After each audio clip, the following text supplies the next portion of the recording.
అప్పటి నుంచి విధి వంచితాననుకుంటూ నేను పువ్వులు బొట్టు పెట్టుకోవడం మానేశాను. అమ్మ కూడా వాటిని నా గురించి పెట్టుకోవడం మానేసింది.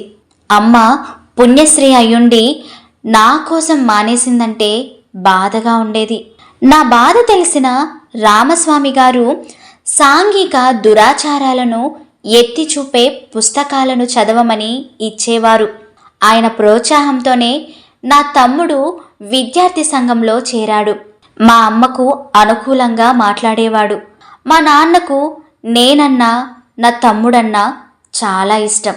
మాకిష్టమైన వాటిని డబ్బుకు లెక్క చేయకుండా కొని ఇచ్చేవారు. నా పెళ్లి జరిగితే మా తమ్ముడికి ఊరు వాళ్ళు పిల్లనివ్వరనే భయంతో మా తమ్ముడి పెళ్లి జరిగిన తరువాతే నా వివాహం జరిపించాలనే నిర్ణయానికి వచ్చింది మా అమ్మ. నేను వితంతువును కదా, మా మేనమామ ఇచ్చిన ఆస్తి ఉంది కదా, ఆ ఆశతో మా తమ్ముడికి పిల్లనివ్వడానికి మాకంటే ఎక్కువ ధనమున్నవారే ముందుకొచ్చారు.